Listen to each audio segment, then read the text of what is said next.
Hello, Hwacha here, and this is Vagrus, the Riven Realms, Episode 3. So I looked it up by chance about the tutorial. If I was right about getting that one character to join you, no, you don't get anything for the tutorial, and it didn't save. Like I had to get to a certain point in the tutorial, like back on the road or something, before it would have saved for me. So I'm gonna keep those first two videos because all the lore I read. But we're going to start our regular game now, and all that lore I read will just click through and mark as read. So let's see how we get to start off in this game.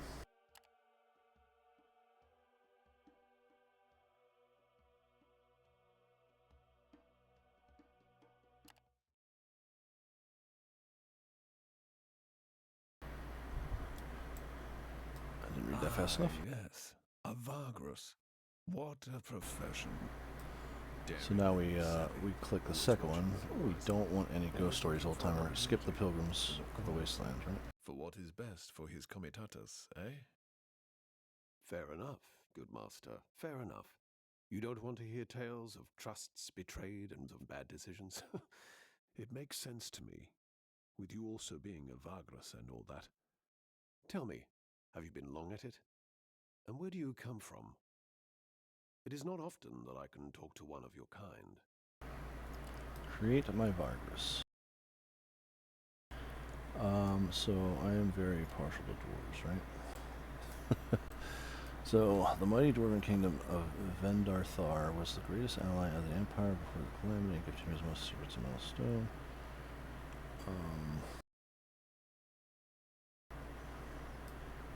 I think I read all that before in the lore, right?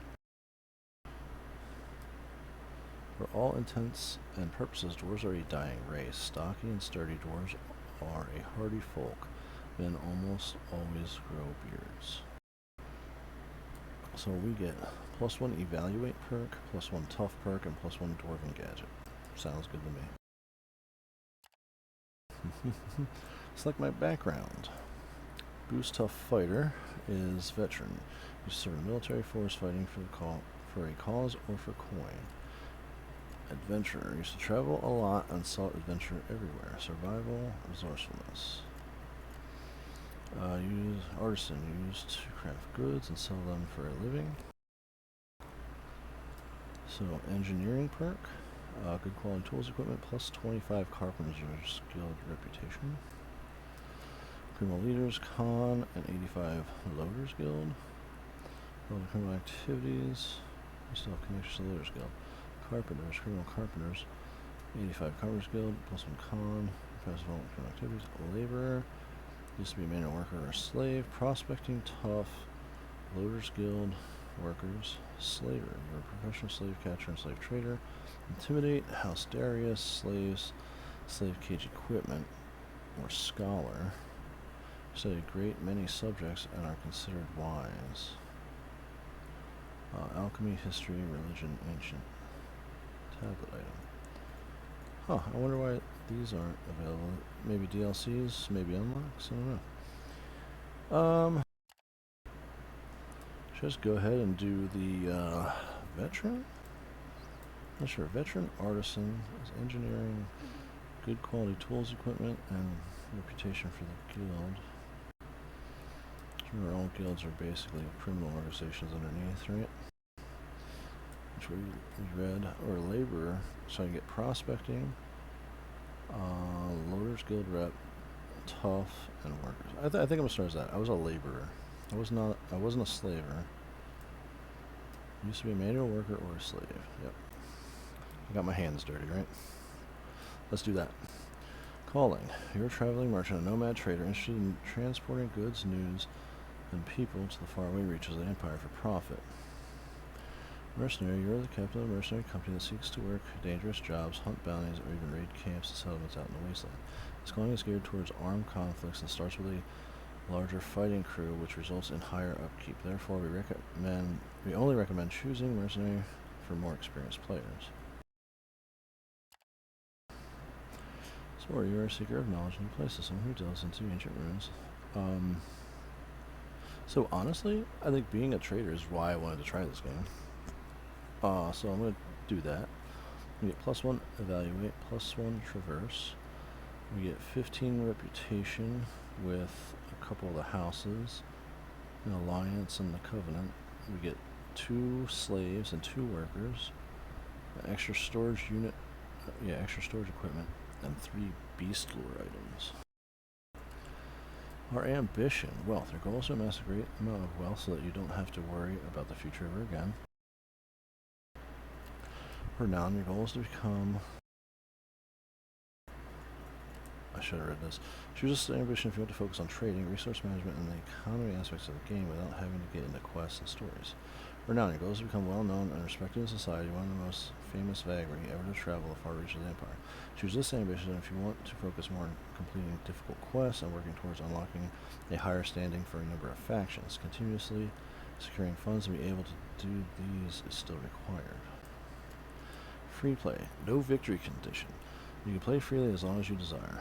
You can only win the game if you change your ambition later through options in a story. Knowledge. Your goal is to learn everything there is about the continent and its inhabitants, as well as to find a way to preserve its prosperity.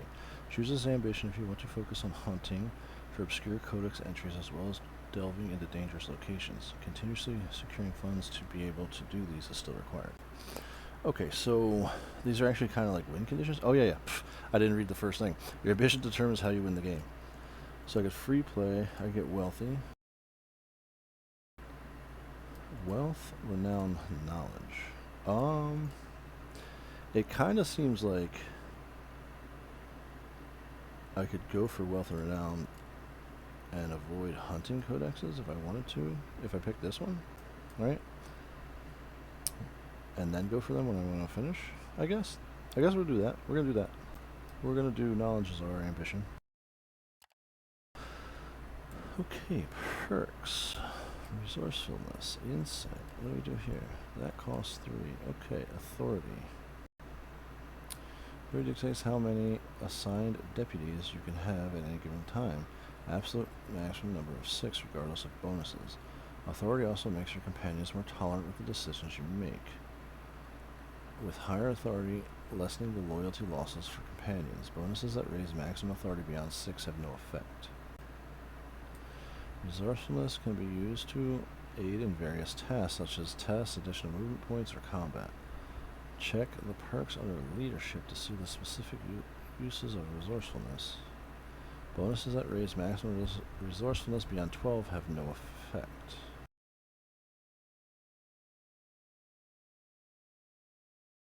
So, okay. Leadership aid. You can use resourcefulness to bring back companions from a down state in companion combat. Boost. You can use resourcefulness to temporarily raise the level of companion skills in companion combat. Command. Unlocks advanced actions as well as the ability to use resourcefulness to raise combat strength in crew combat. You can use resourcefulness to grant power to companions in companion combat. Morale. You can raise morale when camping or resting. You can use resourcefulness to raise the success chance of tests and events. Exploit. You can use resourcefulness to reroll available contracts and settlements. Inspire. You can use resourcefulness to boost the defenses in combat. Prepare. You use resourcefulness to place a companion in the front of the initiative order in combat.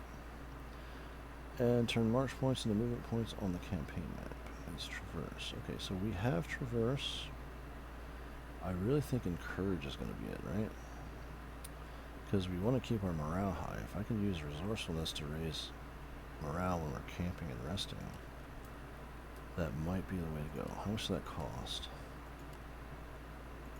Okay, so 1 resourcefulness point will cost me 8 of my insight, while encourage will cost me 4. 1 more authority will cost me 3. Alright. So, attributes. Charismatic. The character's innate ability to inspire devotion and earn trust. Used in events. And in companions progression. Dexterous. Using tests. Companion progression for certain skills. Mighty. Physical strength. Using events. and companion progression. Receptive. The sharpness of... that one says +2 vigilance. I don't know what that is. The sharpness of the character's senses and attentiveness used in events and in companion progression. No direct effect in combat. Savvy. Measure of character's intellect, +2 negotiate. Strong-minded, willpower determine. Tough. Measure of character's stamina, constitution. So, I think, I don't know. Professions. We have 2 evaluate. We already get +2 negotiate from there. Okay. Know the value of anything that can be traded. What would this cost me? That'll cost me 3 as well. To max that out, right? Alchemy, healing base. To brew concoctions. And the also theories and application of magic. Beast lore. 2 lore away, 1 hunting. You are knowledgeable about animals like beast. Con, you know how to swindle people and lie effectively. Engineering. Slave workforce, worker workforce. Employ through. Okay, so post herb lore, knowledgeable plants. So I guess if I was gonna go healer, you want alchemy, herb lore, and healer, right? Hunting. Kill prey, follow traps. You probably want hunting and beast lore together. Intimidation. Discipline slave workforce. You're skilled in threatening others. Magic sense. Scouting. You're able to sense the magical aura of people, place, objects. Navigation. Scouting. You can read and draw maps as well. Learn it yourself anywhere. That's probably useful. Outer realms. Your knowledge about the realms beyond this one include location, history, deserts. You know how to convince people without lying. It's persuasion. Let's see. You're skilled in mining, scavenging, and digging things up. Religion. You're knowledgeable about gods and beliefs all over the continents. Stalker. You know how to remain unseen, unheard, effectively ambush people. I don't think I'm going to do ambush or con or intimidation. I think I'm going to do...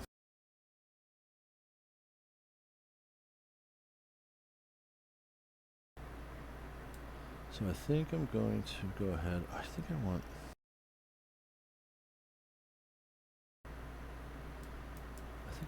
Mighty? Perception? Savvy? Right? Beast lore and hunting. I think that's what I want. I got 1 more point. Should I do charismatic? Yeah, inspire and earn trust. Yeah, I'll do that too. I want to try and play kind of like a good guy in this terrible world. And I just realized my fan is probably blaring my voice out right now. Let me turn that down.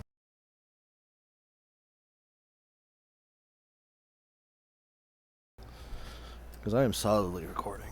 Because I'm not a very good editor yet, so... Let's go with that. That looks good, right? I think that looks good.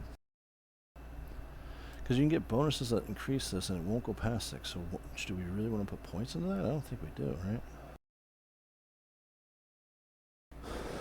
I don't know. Let's see. I'm a charismatic, strong, tough laborer that's good at encouraging my people, prospecting and hunting, and marching. Alright. Let's roll with that.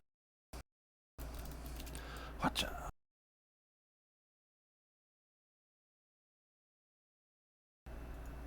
Oh.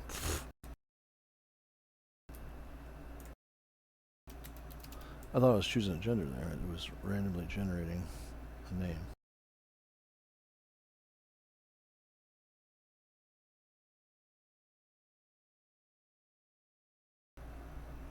I'm sure that one, I guess. The top one. I don't know why it's so gray, you can't see it. Character bonuses. We already read through all that. Curious, curious. I am humbled to have made your acquaintance, good master. I am sure that many great adventures await you on your journeys. It was an honor talking to you, good master, but these old bones are aching, and I must rest now. Oh, yes.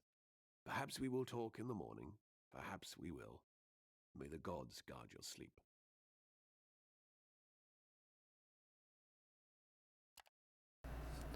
Sleep slowly but steadily begins to overwhelm you. It is way too fast for me to read. Okay. It's the start of our actual game. Chart location revealed. Quathus. 2 insight awarded for gaining 10 new codex entries. Okay, let's check the codex entries really quick. Because, we did that one, and that one, and that one, and that one, and that one. Pretty sure we did this. The race known as Grey Dwarves, we didn't do this one. Or by most people simply but dwarves, is a descendant of the dwarves of old, altered, made homeless by the calamity. Appearance, stocky and sturdy, dwarves are hardy folk. Men almost always grow beards. They are drawn to metal, jewels, and stonework. Their former merry and progressive nature turned into bitterness, pragmatism, and cynicism for the most part. Grey Dwarves live up to the age of 200 to 250 years old. History. Formerly, the mighty dwarven kingdom of Vendar Thar was the greatest ally of the empire, gifting humans most secrets of metal and stone to use. Okay, I'm pretty sure I read that before, right?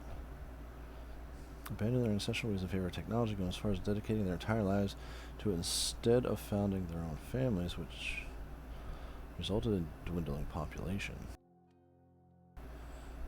When the calamity struck, most of Vendar Thar was cursed and destroyed in a conflagration of fire and lava, as the great mountains that the dwarven cities were built upon and partly into erupted like so many wounds on the earth. The several thousand survivors of the cataclysm became wandering people, at the same time coveting and hating the technology that they thought led to their downfall.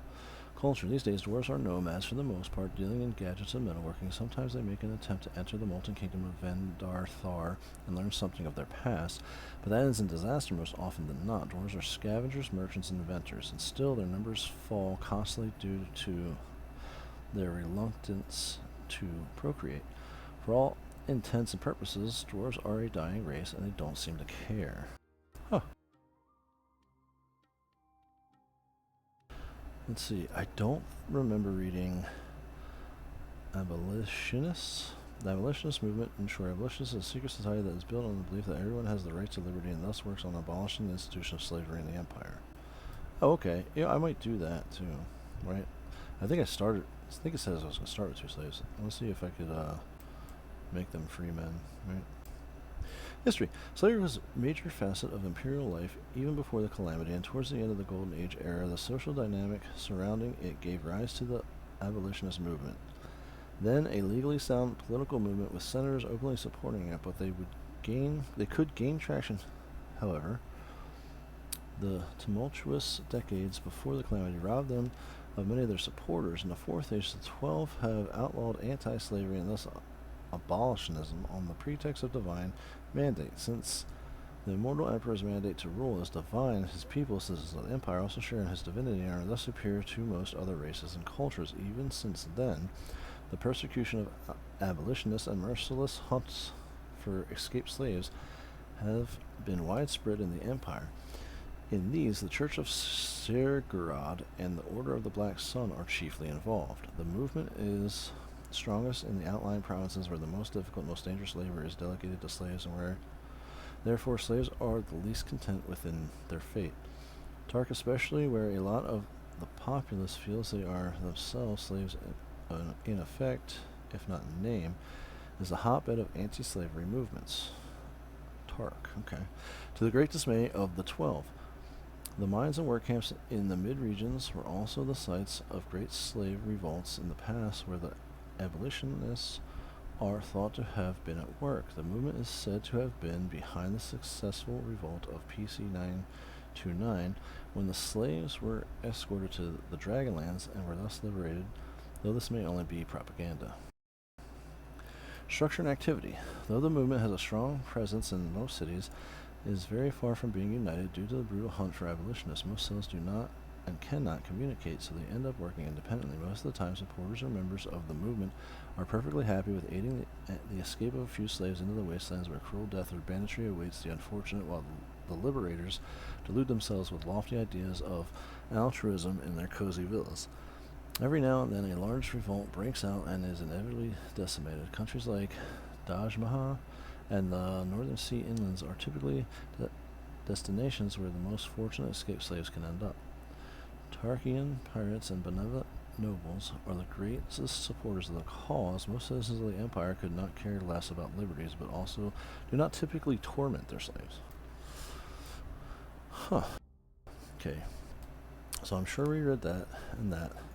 Mercatus is the saint of commerce, currency, trade, one of the most influential lesser deities of the empire, which is a mercantile nation at its heart. Like most imperial saints, Mercatus was a mortal man before defied during the late Third Age, as opposed to other saints, however, whose lives are often shrouded in mystery or obscured by legend. The life of Mercatus was relatively well documented. It is known that he was a wealthy noble who became a senator and then used his fortune and power to sway the Senate towards reforms in trade and commerce. During his long political career, he was able to streamline imperial currencies, introduce laws that ensured fair commerce, and formed the basis of present-day imperial trade, and helped regulate the trading houses.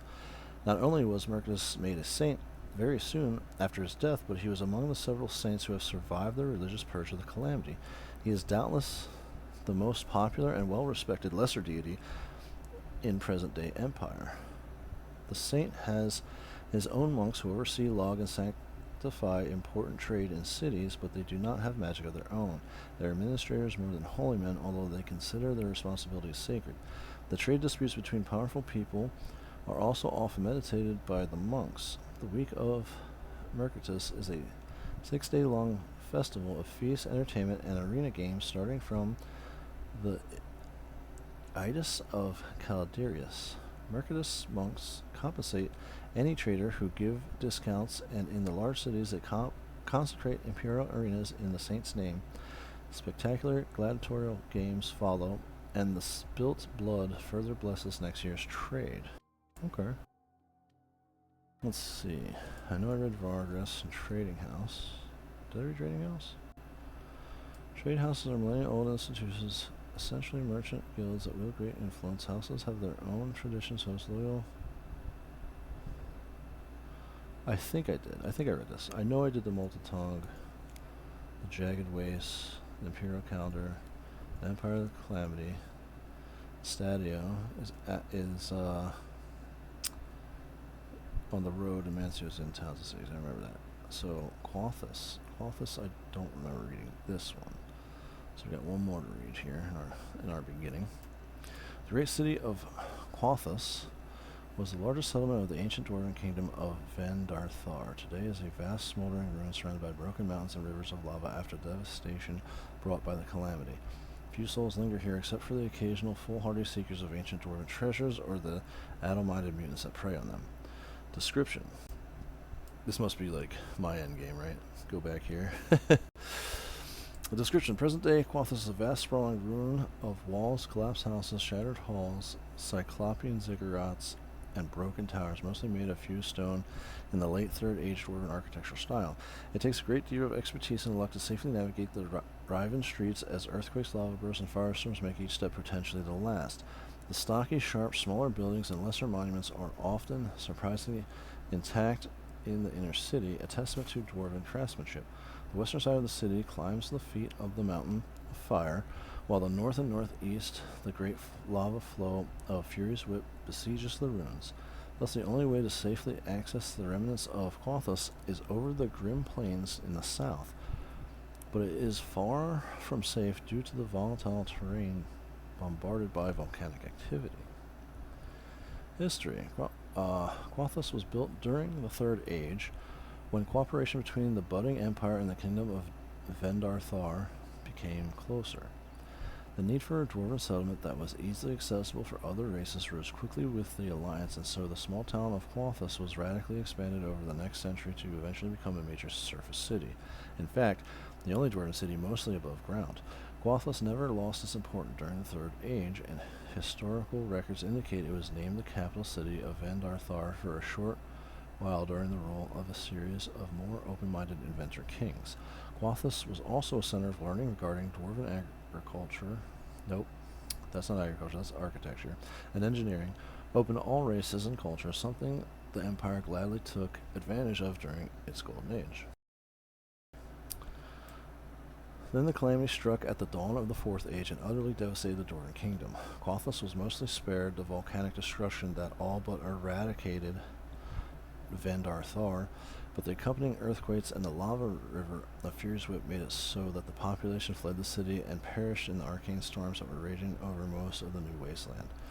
Those that stayed are said to have mutated into horrible beings, a phenomenon that has been known to be very rare in the case of dwarves elsewhere. Quathos became a place of living nightmare from a sanctuary in a matter of months and was soon completely abandoned. Looters came to the city in the centuries following the restoration period and made sure that by the present day much of its treasures have already been taken from the crumbling halls and dwellings, especially the valuable metal and ancient stone tablets covered in runes that the fallen race used to record their knowledge. However, it is said that the inner parts of Quathos, closest to the lava river, were never breached. The dangers involved in mounting an expedition to that heart of utter ruin discouraged even the bravest of souls from trying. However, nobody dared to try to reclaim Quathos either, as the ruined city defies such attempts and now stands hollow and perilous at the border of the molten kingdom of fabled Vendar Thar. Alright, so the dwarves' lands are, like, pretty much gone, and the dwarves are dying out, and they don't even care. That's interesting. I wonder if, as a dwarven character, if I can try and change that,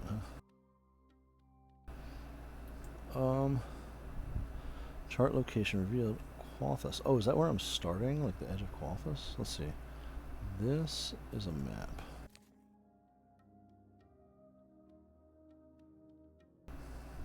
Plane of Bone. I'm on the Plane of Bone.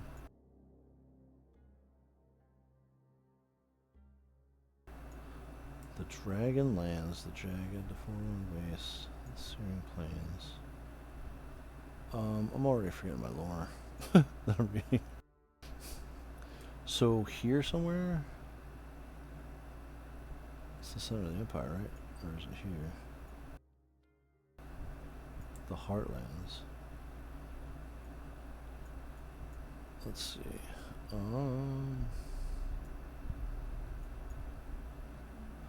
See, when's the steepest mountains? Okay.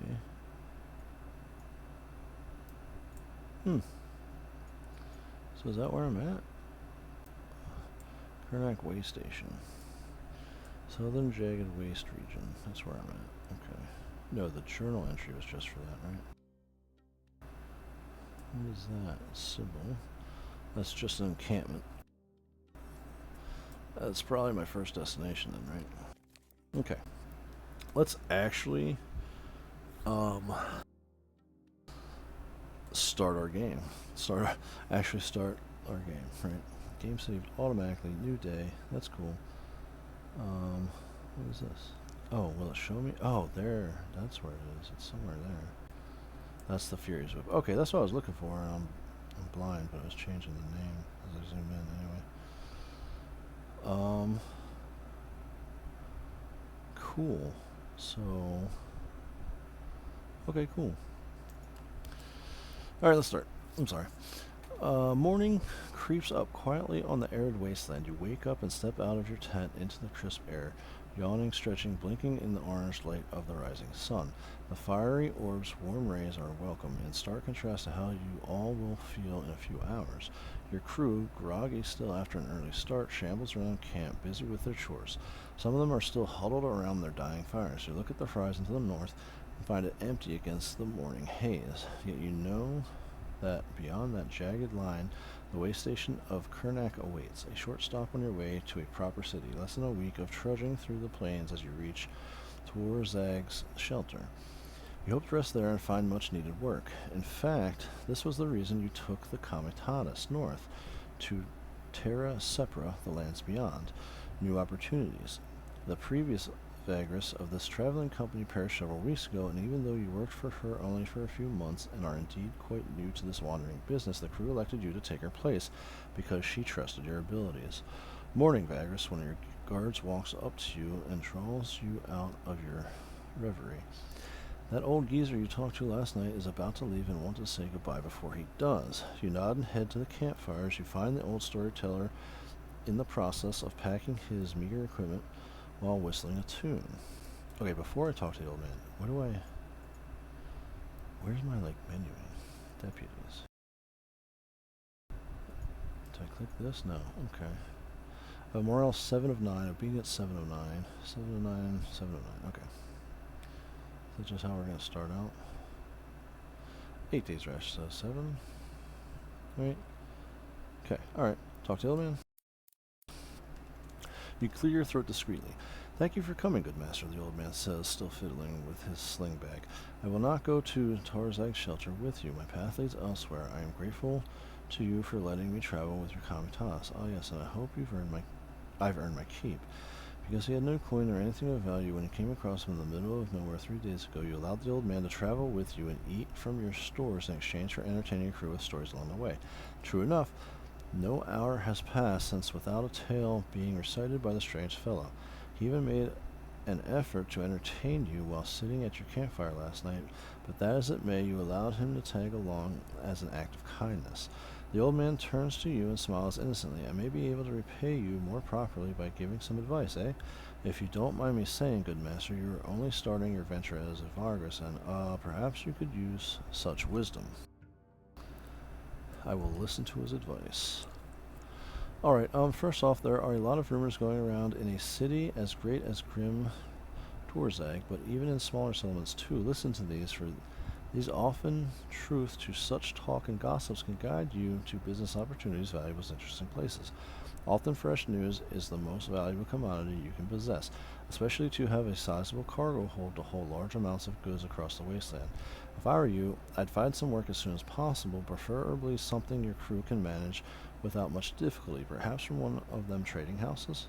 You could also find some passengers who are willing to pay for the security your comitatus can provide, yes? Almost every mancio has folk looking for traveling companions. The old man scratches his scraggly beard thoughtfully. Before setting out, it is best to decide what your destination will be and prepare accordingly. Wandering around aimlessly in the wasteland is a sure way to get killed or to starve, good master. Yet, one's chances are better with a burden can be shared with trusted companions. I start looking for such folk as soon as I'm in a big city. There's a man I know in Torzag, now that I think about it, who could help you with such matters, and more. You tell him you are listening. The chap is called Braxius, a strange fellow, really, not only because of his peculiar lineage. You'll see, he runs a shop. Oh yes, he'll buy any trinket off you that you do not need any longer. He may sell you something useful, too, who knows. I'm just remembering now, he once sold a Gavranian wood talisman to an orc mercenary who, the old man stops abruptly when he notices the expression on your face. He smiles apologetically. Where was I, good master? Ask him where you find this man called Braxius. Oh, hey, Braxius' shop. Just east of the Calrish market in a small street that has a dark stone statue of Mercatus over a fountain. Best of luck. Ire Fons be with you, good master. I'd better go now. Ire Fons, what is that? That's the first time I've seen that name, but there's not a blue clicky for it. You thank him, wish him well, then take your leave, or you tell him to get lost and return to your duties. We'll take the first one. Watch this old man as he walks away alone into the wasteland. It is time to set out. Torzag's shelter is waiting, but before that, it would behoove you to visit Kernak Way Station, only a day's travel to the north. You could obtain much-needed supplies and news there, maybe even find work, who knows. You set out across the wasteland, and...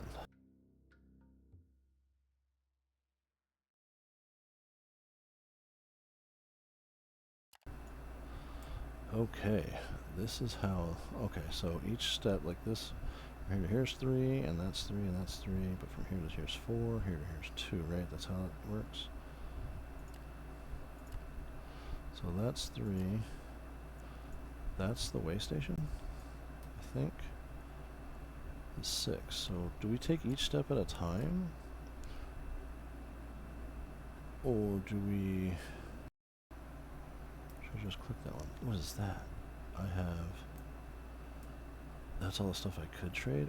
Ooh, I like that. Mushroom beer. Silver. Okay. Wine. That's my map. That's the journal. Oh, is this me? This is me. I have 4 insight left. How do I have 4 insight left? I thought I spent all my insight. Okay. What is this? Deputies? I have 0 deputies. Oh, crew. I have 8 slaves, 7 workers, 2 scouts, 7 fighters. No outriders, but I do have 2 mounts and a beast of burden. Huh, okay.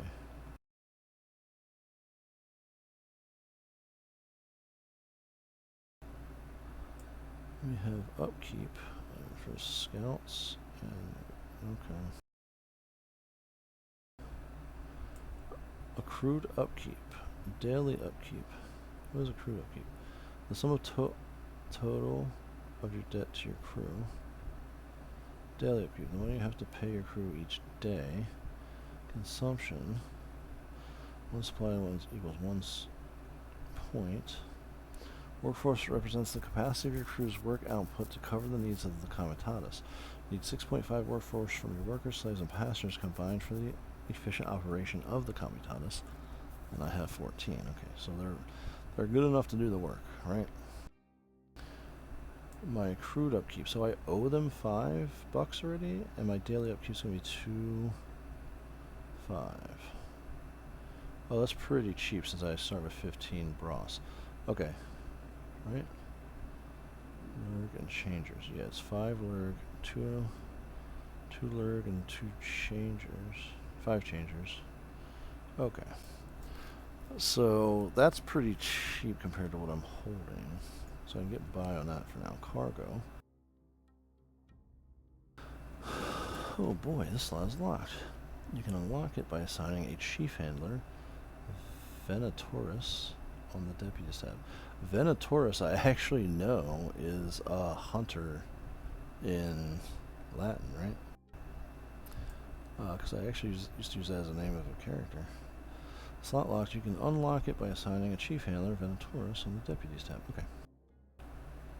Tools. So this is extra storage. Do I have to equip this? No, it is equipped there. Okay. Extra storage. Have at least 1 beast of burden. And plus 35 beast cargo. Okay, so we got... This guy neat. We got 1 beast with the bags. And we got, I guess, 2 mounts are probably pulling our comitatus. Do we have like a wagon? Cargo.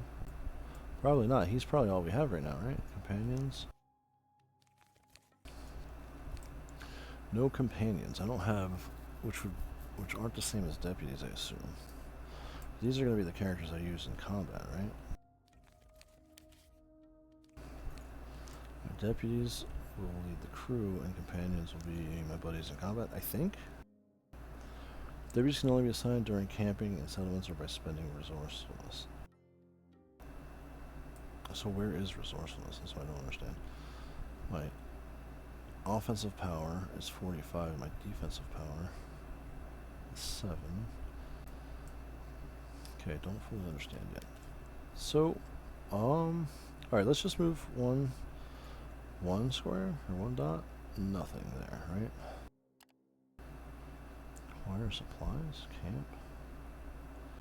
Does this cost anything? Okay, 5 movement. Let's see, scout now, distance. At least 3 scouts are required to initiate scouting. Oh, so I can't even scout. Okay. What is this?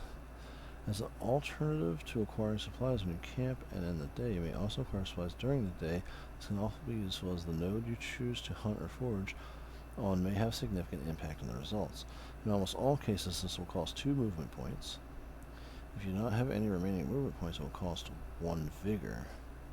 You can send out multiple hunting and foraging expeditions during a day, though these will face diminishing returns depending on the outcome of previous attempts. Okay, so They will come back with 0 to 99 or 0 to 80. Oh. And then we have a pretty high chance of failing, though, it looks like. Ugh. So let's not do that. Let's not do that, because we're 300 to 589 that we can carry. Let's just get to the way station. Move to the way station, and we shall enter. The Kamitatis descends into the great basin that shelters Kurnak way station from the worst of the jagged waste, dust, and rock storms. Even at this distance from the walled compound, you can see the outpost is vastly overcrowded. Dozens of Kamitati and literally hundreds of travelers swarm the confines of Kurnak station, which is now surrounded by makeshift camps and improvised mancios. What is going on here? You arrive at the gate. A pair of gruff-looking mercenaries walk out to meet you and give you half-hearted hail. The first one to speak is a tall, lean, tainted fellow armed with a barbed spear. Gotta say, you folk just keep popping up like wraiths around a rotten corpse. He sighs heavily. Alright, move your arse over there and try to settle in without a fuss. He points to a large area outside of the low stone walls, just northwest of the way station itself. We'll just comply quietly. We'll take that spot. You nod to the mercenaries and lead the Kamitatis to the designated spot. The crew strikes camp and everyone is settled in after a quarter of an hour. Time to explore. This is where we're at? No. This is where we're at. There's trading. There's Mancio. No factions. Okay, we'll look at that in a second. Let's do the story. Sheltered in an arid basin surrounded by stone walls and guarded by grim mercenaries, Kurnak Station provides all the illusion of safety most travelers crave. Yet a quick glance at the many signs of past destruction tells a tale of raiders. Rock storms are worse, despite rebuilding time and again. It is not long before the jagged waste claims this place for good. Okay.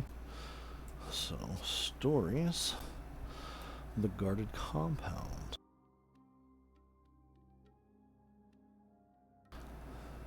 Travelers gather here to enjoy a little rest before leaving Kurnak. The whole compound is crowded with people, travelers, Kamitatis, crews, vagrants, mercenary war bands, trading house agents, smugglers, prostitutes, thieves, and of course beggars. The large stone building housing in the tavern is filled to the brim with customers, so much so that you cannot get inside for a drink. Luckily, they had the sense to set up a bar outside too. In the kitchens, try to serve as many of the clientele as possible. Should you be into Chakra meat steaks, or fried horve larvae, that is, the noise and the stench of sweat and booze make you feel like you're in a war camp. Asking around, you hear several organizations looking for transportation of goods and personnel. Eat, drink, and chat with travelers, or talk to the agents of factions looking for someone to haul goods and take passengers. Yeah, we're looking for work, right? That's why we're here. We need to get started. A quick survey of the options reveals several factions that are willing to pay you for hauling their cargo and taking some people to Torag's shelter in the north. There are the agents of the trading house trying to cut losses, as well as a bunch of shady fellows, probably smugglers, who promise that you will not regret taking them and their stuff to the great city. Another group, some pilgrims who wanted to reach a shrine in the south, now wish to turn back towards the shelter. Last but not least, there's a company of foreign merchants from the Dragonlands looking for a new market. Whoever you choose, you will not be able to strike a deal with another group, and you will have to make sure that the goods and passengers arrive at the destination safe and sound. Make a deal with the agents of the trading house. Make a deal with the smugglers. Make a deal with the religious pilgrims. Make a deal with the traders from the Dragonlands. I actually think I want to go with the foreign traders. Alright. The deal struck fairly quickly. The 3 trade agents of the Sithicness Covenant want you to take them, along with their bodyguards and sizable cargo of salt, to Torzag's shelter. As per the agreement, you have to travel to the city without unnecessary delay, and they will add their remaining supplies to your stores when you arrive. You will be handsomely compensated when you reach the shelter's gates. You will load the goods upon... Okay, so click this. You will load the goods upon leaving. Make sure you have 2 empty cargo slots for their goods before leaving. Okay, we need 2 empty cargo slots. The whole compound is crowded with people, travelers, comitatus, crews, vagrants, mercenaries, warbands, trading agents, smugglers. Yeah, okay, no, I already read that, right? So we're just back at the beginning. As you're around, you hear several organizations looking for transport personnel. We can eat, drink, chat with travelers, or leave the compound. I say we do that. Because, yeah, we have stuff to learn, right? After ordering a mug of mushroom ale and some food, you sit down on the bench under dusty awnings and take a look around. There are all kinds of people here. Ferocious-looking orc mercenaries arm wrestle at the long table nearby, laughing out loud at baldy jokes. A tainted woman juggling knives with 6 long, 3-jointed arms. Intimidating dragonkin warriors in colorful steel armor. Tarkian traders lounging on large pillows around a small portable table with cups of coffee and a hookah. A dwarf selling scavenged junk from the back of a tumbled down cart. Even weird insect people you've never seen before chittering away in their yeah, I can't even say that. Melodious language. There are some other Vagri you can talk to and soon learn the reason for the state of this place. Apparently, the Imperial legions have closed off the only pass through the Sepus Mountains in the south not too long ago, turning back anyone and everyone on both sides. This plunged the travel plans and business enterprises of many into utter chaos. People suspect that this is a reaction to the strange earthquake several weeks ago and the terrible windstorms that followed. The winds have been crazier than usual ever since many people engulfed by them complain about having nightmares and constant headaches. Ask about the blockade, ask about the legions, ask about the winds and dreams. Do something else. It's the storybook. Your story is in alignment with that. Okay. I'm going to ask about the blockade. A small pot-bellied, swarthy bandle man, reputedly a spice trader, tells you the tale of his encounter with the soldiers at the pass just several days ago. They told him that a new senatorial decree forbids anyone except military personnel passing through the mountains from either direction due to concerns for their safety. No further explanation was given, and it looks like a small army had joined the garrison at the Twins Towers, the forts guarding the pass. The legionnaires mean business too, pal. The bottle trader waves his hand dismissively. I don't advise going down there and playing tough. It is clear that the Imperials truly and well shat themselves for some reason, and I doubt they will ever tell you the real reason why. The blockade has caused great uproar and will surely continue to do so when more and more people realize that they are practically cut off from the lands and provinces of the south. Hardest hit are Vagri, such as yourself, who now have to rethink their destinations entirely. Ask something else. Should I ask about the legions? Tall, lean Shardak woman with long blonde braided hair looks about, being stopped by a legionnaire patrol and told to turn back during her ranging southwest. You are sure that she and her shady companions are either bandits or slavers. More of the fuckers seem to be moving south, I tell you, she spits. There's something going on. Folk speak of coming across crowds of the tin heads traveling down the Emperor's Road. She leans closer and whispers her breath stinking of cheap booze. Some say that strange beasts roam the wasteland, that ever since the quake something really bad is crawling all over the southern wastes. Whatever's going on seems to be connected to the phenomenon over at the Singing Winds that many people talk about. Mad windstorms, strange dreams, and voices of on the wind. Winds and dreams. A young but uncharacteristically talkative Ashkulite novice has a sizable audience gathered around him as he relates what he has gathered on the topic of the winds that have gone mad. It all started weeks ago with that earthquake. People say that the epicenter was somewhere southwest of here. Since then, the wind is changed. Almost everyone here has had bad dreams or has heard strange voices in the wind. The further southwest one goes, the more intense it gets. Many of his audience complain about headaches they get ever since they have heard the voices. There's a hushed talk of travelers going insane and their brains literally burning to a crisp, though such talk is difficult to believe. Alright. I'm not going to ask for work because I just picked up work, right? So we'll do something else. A change in the winds added to rumors. Okay. The whole compound is crowded with people. Yeah, okay, eat, drink. Okay, leave the compound.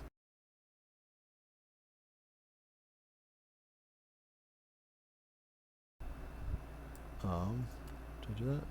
No, that just goes in there. Okay. So then we go here.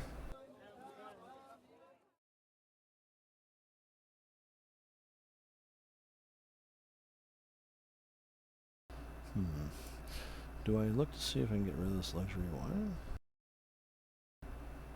Potter's in demand here. Should I write that down? And will that change, though?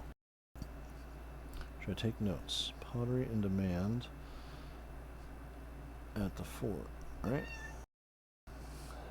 Luxury wine is not in demand. Look at that discrepancy. I could sell for 1 and buy for 7. Oof. Okay.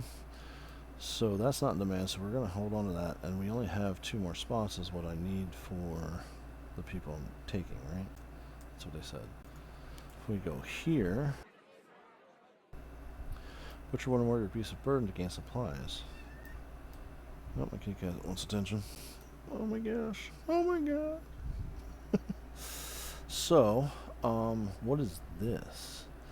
Is this where I can buy more? Ow. Your claws, little one. Or where do I buy another one?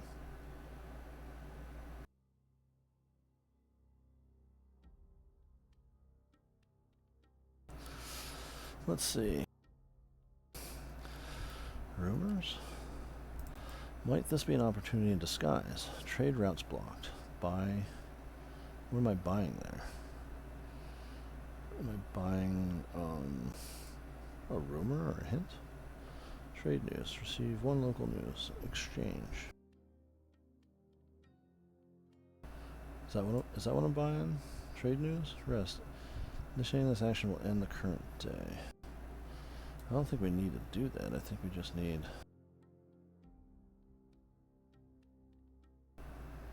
Oh, yeah, okay, higher. This is what they have. Beasts of Burden. I have 1.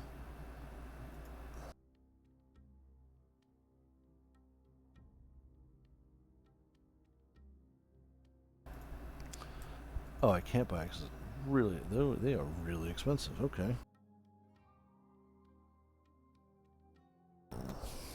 Okay, so...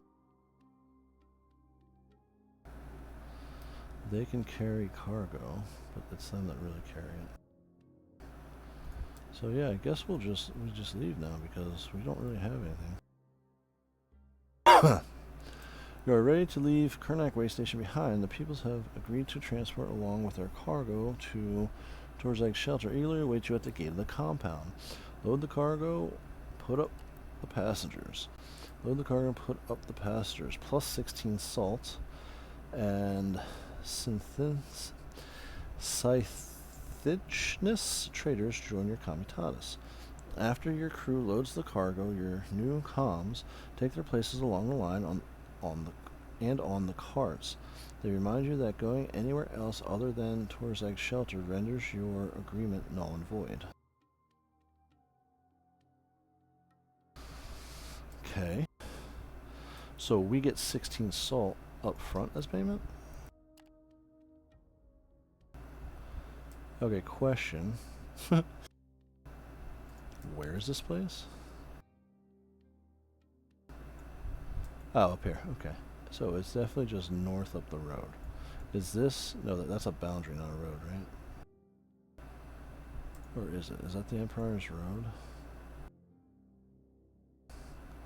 Because it would be... I think it is, because that's why it's 2 from there to there, right? So we want to go...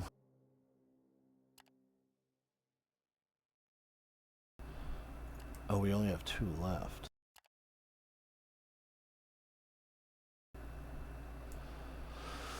March movement points represent how far you can push your comitatus after the MP runs out on a given day.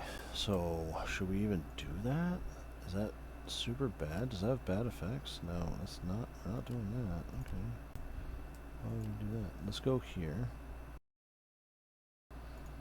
Let's go there. Okay, so now we don't want to push them, right? We want to camp. Let's see. Any changes? Crew change. We got the traders. Defense orders. Postcards. Sufficient armed crew. No bonuses, no penalties.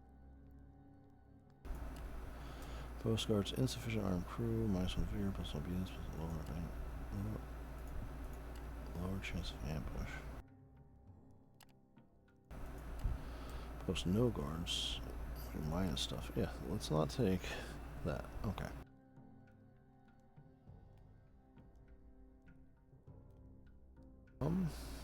Accrued upkeep. Let's pay now. Let's just pay them now. We have the money. Why wouldn't we pay them now? Pay now.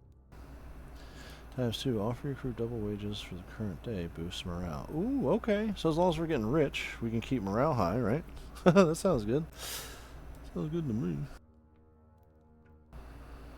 Well, let's do feed 50% at the end of the day. Ooh, that's got to boost something. I don't know. Oh, well fed. Well fed, yeah. Well rested is vigor. Max march and defense. Okay, so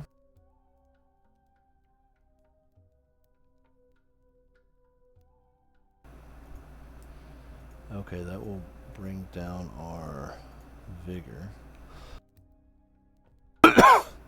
So, well rested. If that's 7 of 9, does that mean if I don't do this, it'll be 8 of 9? Let's see. Food went down with 100%. Well rested stayed. Okay, that's not what I was expecting. Okay. Vagrus is a difficult game in a variety of ways. One of the most common mistakes you can make is to expand too fast initially, since nothing warns you of the more hidden economical consequence. Instead, focus on faction trade tasks. These will take you to new locations, and by working on them, you accumulate much needed money reserves. Many mercenary tasks are extremely difficult for new comitatus. Fighting outlaws or creatures is not an income source in general. Try to avoid conflict whenever you can, unless on an active mercenary task or quest to combat them. You're likely to run into a few death spirals before getting the hang of it, so do not be discouraged if it happens. If you feel that the learning curve is too steep, though, we recommend starting a new game in dissonance mode, and once you are confident there, consider returning to the wasteland mode. Okay, well, you know, I think I'm okay. We can go 2, 4, 6, 8 up the road. Right? I'm not sure why nutrition dropped 1.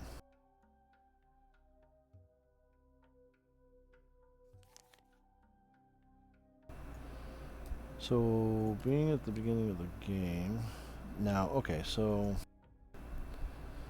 does that actually affect? I think I read the road before, right? Built by the Empire. Maybe not. Originally built by the emperors of the old empire, this road made of stone is elevated on low but sturdy dikes all along its path, even after calamity. This is the only major road that is maintained by the imperial authorities. At intervals, guard towers and shelters are kept in relatively good condition, which means protection but also taxes. Thus many Kamatani simply pick the shadow road that is the more dangerous but more profitable wilderness. The road runs from Taught in the north to the capital city in the south, effectively connecting the most distant major cities of the empire while passing other very important settlements like Sven, Torzeg Shelter, and Hadrinium. The road is the single most important channel of commerce passage in the new empire. Okay, I'm not going to read the others right this second.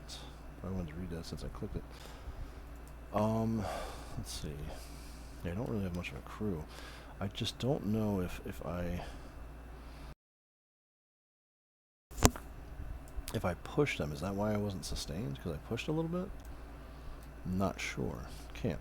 We'll pay them now. Give them 100%.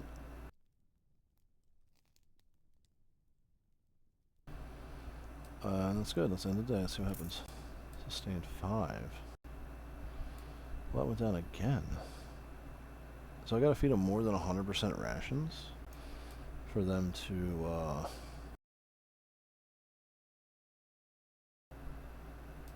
be healthier? Does that make sense? 1, 2. That's 4, 6, 8. Let's do 10.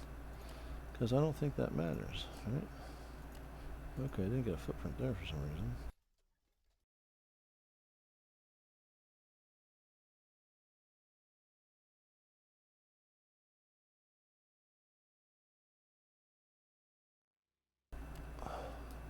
Pay now. Let's do 150.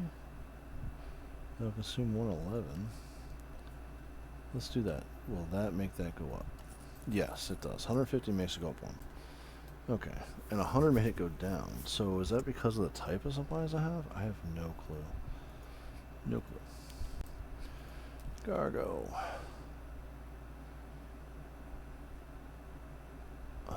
Oh boy, you know what? Did it say? It gave me 13 salt, but where did that go?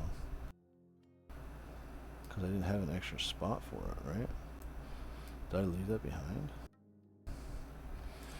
Oh, I have items. Once check on my privilege, I down the piece away from you or into a trap even.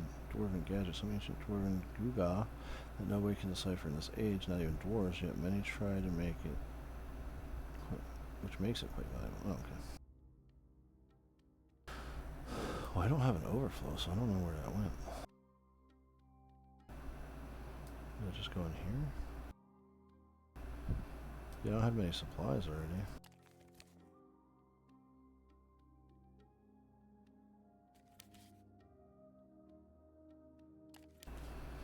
Okay, 2, 4, 6, 8. We're gonna go.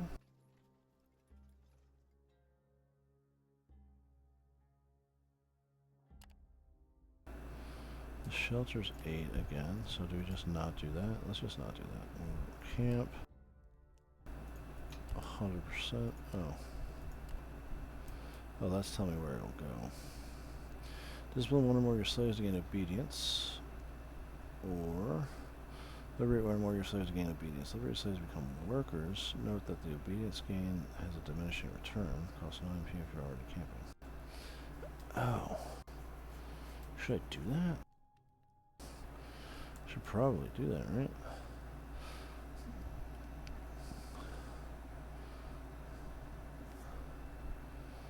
Supplies. Where's force? I got nervous supplies, and those other good as well. Results skill. Okay.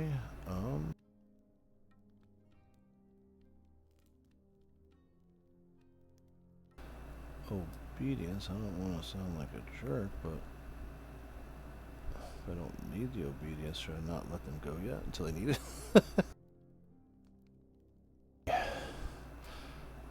Set the lock state. It locks all settings and saves them for the next camping day. Okay, well, let's end there. Should I send them out? I don't know if that... What does that do? It uses up a vigor? Oh no, it takes us well rested to fresh. That's right. Yeah, let's do that. Let's see if they come back with supplies. Fail. No scouts harmed. Critical fail. -1 vigor. Okay. No, they just didn't. They just critical failed me. Okay. Well, I think we're going to stop there because the video is getting really long at an hour. So we're going to save the game. Is that an autosave? Sure, let's just save it there. I don't know why I just opened that. I don't know why it's doing that.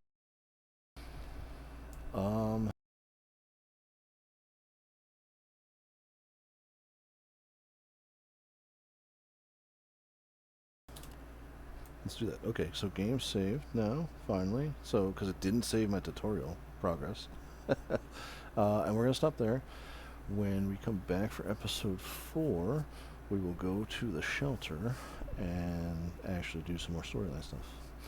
Thanks for watching, guys. See you next time.